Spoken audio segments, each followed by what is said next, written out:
थांबा थांबा ना थोडं असं या साहेबाला घ्या सोबत.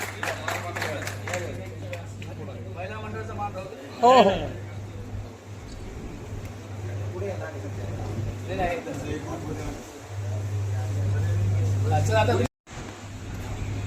थांबा थांबा थांबा थोडं बेटा असं ताई ओके समोर बघा. कोणाचा मोबाईल माझ्या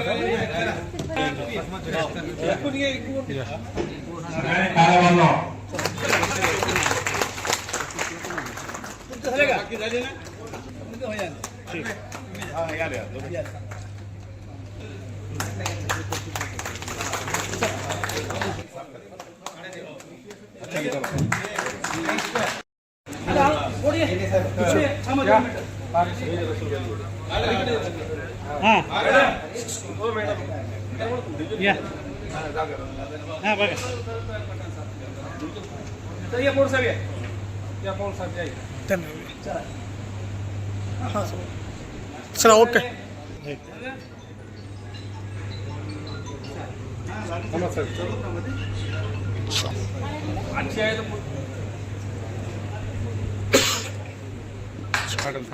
एक मिनिट एक मिनिट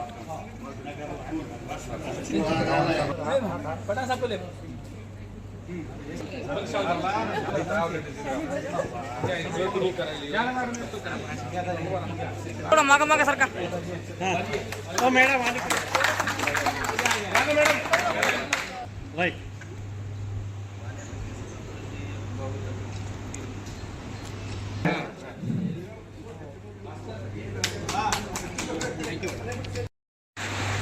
थोडीफार का होईना परंतु परभणी सर्कलविषयी किंवा परभणी जिल्ह्याविषयीची जी माहिती आहे ती माहिती आपल्यासमोर ठेवली आणि काय परिस्थिती आहे किंवा ज्या ठिकाणावरून आम्ही या ठिकाणी आलो त्या ठिकाणची काय परिस्थिती होती ती थोडीशी विशद केलेली आहे. या ठिकाणी येण्याच्या पूर्वी मी आपला थोडासा मला परिचयसुद्धा देतो. या ठिकाणी येण्याच्या पूर्वी मी अधीक्षक अभियंता म्हणून नाशिक मंडळामध्ये 3 वर्ष कार्यरत होतो. तिथून 3 वर्षाचा कार्यकाळ संपल्याच्या नंतर मी अधीक्षक अभियंता म्हणून छत्रपती संभाजीनगर मंडळाला 3 वर्ष काम केलं. 3 वर्षाचा तिथला कार्यकाळ संपल्याच्या नंतर मी यवतमाळ मंडळ या ठिकाणी कार्यरत होतो. प्रशासनाने 2 वर्ष कंप्लीट केल्याच्या नंतर ही नवीन जबाबदारी माझ्यावरती सोपवली. अर्थात केलेल्या होत्या आणि त्याच्यामध्ये मी एक होतो. 2 वर्ष झालेली असल्यामुळे आणि प्रशासकीय कार्यकाळ पूर्ण झालेला नसल्यामुळे या ठिकाणी जी बदली झाली त्यावेळेला थोडंसं मला अचानक धक्का बसला की आणि मी प्रिपेअर्डच नव्हतो. मुळात जेव्हा आपण एखाद्या गोष्टीला आपण प्रिपेअर्ड असतो म्हणजे तुम्हाला जर सांगितलं की तुम्हाला या ठिकाणी जायचं आहे, छोटंसं उदाहरण तुम्हाला द्यायचं की समजा तुम्हाला तुम्ही सांगितलं की तुम्हाला मुंबईला जायचं आहे, 4 दिवसांनी जायचं आहे असं म्हणतो की तुम्ही मेंटली प्रिपेअर असतो. त्याच्यापर्यंत 4थ्या परवी जरुरीच आहे. ते यवतमाळ आपल्याला कल्पना आहे 9 नोव्हेंबर 25ला आपण केंद्रीय कार्यकारिणीची सभा यवतमाळला नियोजन भवनात घेतली होती. त्याचे उद्घाटक म्हणून आदरणीय दरोडे साहेब आज योग आहे की परभणी जिल्ह्यामध्ये आपल्यासाठी सेवेसाठी आणि परभणीचं नाव लौकिक करण्यासाठी प्रकाश गळाने माननीय दरोडे साहेबाला इथं पाठवलं आहे आणि त्यांचा सत्कार करणे हे आपलं कर्तव्य होतं म्हणून आपण या ठिकाणी. दुसरं मनाचा मोठेपणा आपण दाखवलं होतं. माननीय सेलूचे कार्यकारी अभियंता जोशी साहेब, गजेंद्र गाळेकर साहेब या दोघांचं बी निरोप ठेवलं. परंतु आपल्याला कल्पना आहे की प्रशासकीय बाबी असतात. प्रशासकीय आजच सकाळीच मी नांदेडला संजय खंदारे साहेब अधीक्षक अभियंता यांची आमची जुने ओळख होती, त्यांचाही सत्कार झाला. त्यावेळेसही त्या गाडेकर साहेबाला बोललो, परंतु नव्यानेच अधीक्षक अभियंता जाहीर झाले त्यामुळे त्यांच्या कामामध्ये ते व्यस्त आहे. जोशी साहेब हेही आपले संभाजीनगरचेच आहे, त्यांनाही आपण कल्पना दिली होती पण काही कारणास्तव नाही आले, असू दे. परंतु आता या ठिकाणी योग असा आहे की दोन्हीही प्रवीण आलेले आहेत. हे योग म्हणावं की असा आहे की काहीतरी हेड ऑफिसनं ठरवलं आहे की परभणीला निश्चितरित्या पुढे घेऊन जायचं आहे. म्हणून सन्माननीय कार्यकारी अभियंता प्रवीण कापोले साहेब हे आपल्या परभणी शहराचे कार्यकारी अभियंता म्हणून यांनी सूत्र हाती घेतलेला आहे.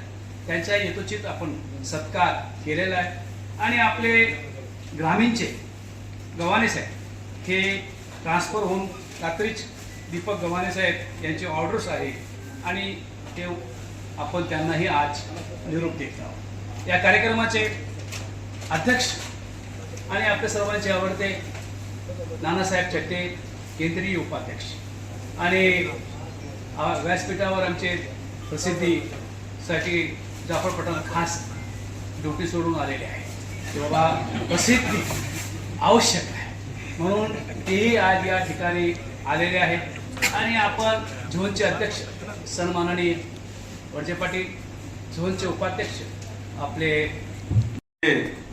अधीक्षक अभियंता महोदय प्रवीणजी दरोळी साहेब यांचं मी प्रथम प्रभावती नगरीमध्ये महाराष्ट्र राज्य वीज तांत्रिक कामगार संघटना यांच्या वतीने हार्दिक स्वागत करतो. आत्ताच सरचिटणीस महोदय यांनी सांगितलं की काय कामकाजाचं स्वरूप असायला पाहिजे, जे की वसुलीसारखा विषय त्यांनी घेतला. साहेब, महाराष्ट्र राज्य वीज तांत्रिक कामगार संघटना ही आतापर्यंत दर वसुलीमध्ये सर्वात पुढे राहून आपलं कामकाज करते. परंतु मॅनपॉवर सारखे जे प्रश्न उपस्थित होतात जेव्हा एखादा यंत्रचालक वसुलीसाठी काढला जातो तेव्हा आमच्या 3 बांधवावर अतिरिक्त ताण पडतो.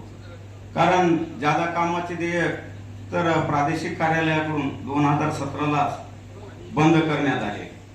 त्यावर नंतर कधीतरी आपली बैठक लागन आणि ज्यादा कामाचे देयक सुरू होतील अशी अपेक्षा आपण ऊर्जा राज्यमंत्री महोदय यांच्या मीटिंगमध्ये तर घेणारच आहोत.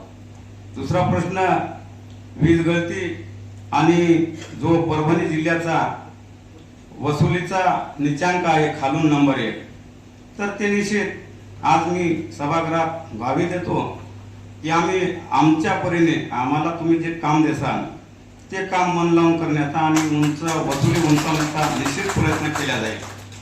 दुसरा प्रश्न, आमची संघटना सभासद संख्या जवळपास परभणी जिल्ह्यात 300 अभाव आहे आणि सर्वात जास्त कामं आम्हाला नेहमीच पडतात अधीक्षक अभियंता महोदय, कार्यकारी अभियंता महोदय यांच्या दालनात. आताच एवढं असताना वेळात वेळ काढून नवीन कार्यकारी अभियंता चाकोले साहेब हे आपल्या सत्कारास आले. तसेच गव्हाणे साहेब यांचं बदली झाली, त्यांचा निरोप समारंभ आणि सत्कार समारंभ आयोजित करण्यात आला. या माध्यमातून मी अधीक्षक अभियंता साहेब यांचं लक्ष वेधतो की साहेब सबस्टेशन सारखे काही प्रश्न आहेत आमचे भरपूर बऱ्याच दिवसाचे, जे की आता पावसाळ्यामध्ये कित्येक सबस्टेशन मध्ये पाणी जात आहे, बाहेर निघता येत नाही. सुरक्षा रक्षक सारखे मुद्दे आहेत. नांदेडपर्यंत पाठपुरावा केलेला आहे. काही ठिकाणी कलरचे कामं नाहीत, आर्थिंगला पाणी नाही, जिओ सारखे काही प्रश्न प्रलंबित आहेत आणि इतर काय असे अनेक प्रश्न आहेत. आता ही नेमकीच आपली सुरुवात आहे आणि अधीक्षक अभियंता महोदय हे कसं काम करतात हे मी यवतमाळला पाहिलं. त्यांनी आम्हाला एक बदली जवळपास 12 तासाच्या अगोदर 12 तासात करून दिली होती. अशाच प्रकारे आमची त्यांच्याकडून अपेक्षा आहे आणि कार्यक्रमाचा प्रोटोकॉल तोडून आज मला व्यासपीठाने संधी दिली त्याबद्दल मी सर्वांचं व्यासपीठाचं आभार व्यक्त करतो.